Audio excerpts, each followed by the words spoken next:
Hi guys, Jody here, and welcome back to my channel. In today's video, I'll be doing my February reading wrap-up / spoiler-free book review on the book that I read in February. So first, I'll talk a bit on what the book I read is about, and then I'll share my thoughts on the book that I read. So without any further ado, let's get on to what book I read in February. And that book would be The Lost Ticket by Freya Sampson. The Lost Ticket centers around the character of Libby. When the story first starts off, Libby is at a place in her life where she feels secure and content. She has a boyfriend, Simon, who she lives with, who she loves and adores. She has a job she really enjoys, and life is good. Life is okay. That is until Libby's world gets turned upside down when Simon, her loving boyfriend of 8 years, breaks up with her, citing things between the two have gotten dull, boring, uninteresting, and he just no longer finds the relationship exciting. And, to say the least, Libby is very blindsided by all this, and she, packs up a few of her things in the heat of the moment and heads on out to her sister's place to heal what's left of her broken heart.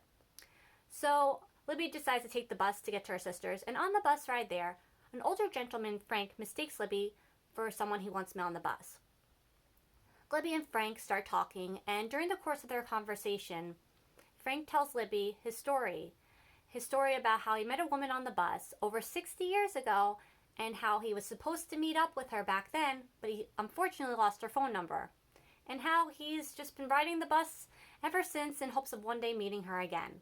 Libby is so deeply moved by Frank's story that she finds herself wanting to help Frank in any way she can to help find this woman.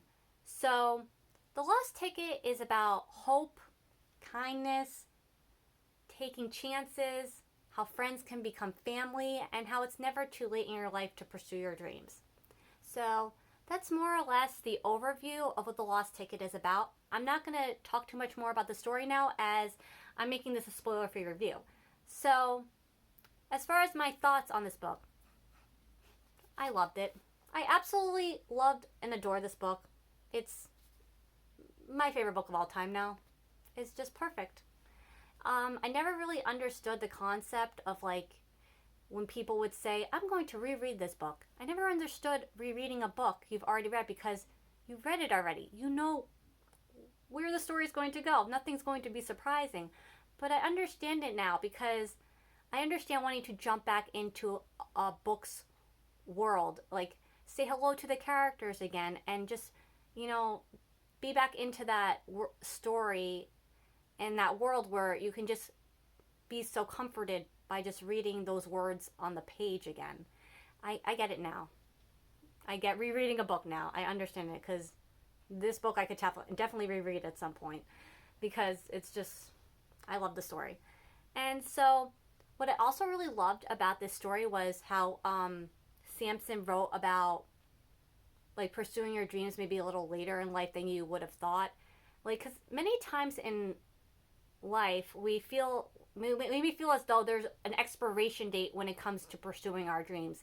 How we may feel like once we reach a certain age in our life, we have to be practical, realistic, and basically the time for dreaming is over, in the rearview mirror, if you will. And I just really liked that part of the story, because I just find it very relatable, especially as someone who has absolutely nothing figured out in their life. I really appreciated that part of the story of how there is hope that you can start over again at a different point in your life, and still make something of yourself.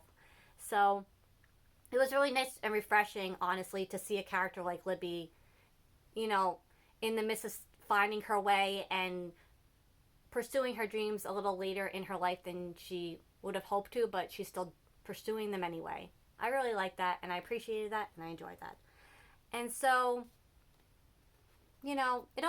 this book also gave me hope in a world that sometimes can feel, most of the time, if not all the time, hopeless, of how there is goodness and there is kindness out there in the world if we're lucky enough to find it. So, yeah. Those are my thoughts on the book. I, really liked it. And if you've reached this point of the video, thank you, first of all, for continuing to watch.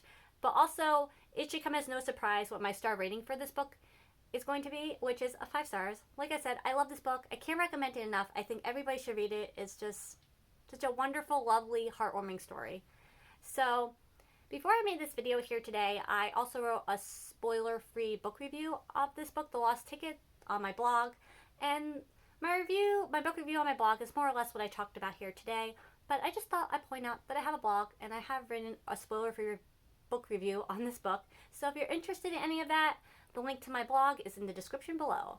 And yeah, lastly, have you read The Lost Ticket? If so, what are your thoughts on the book? Also, what did you read in February? And what is your favorite book of all time? A book you love to read over and over again, Always looking for new books to read, despite having many books I haven't read yet once. But book shopping's fun too. So, it's fun to pick up new books and read them eventually. So, yeah, that's going to be it for today's video. And thank you so very much for watching. And until next time, bye.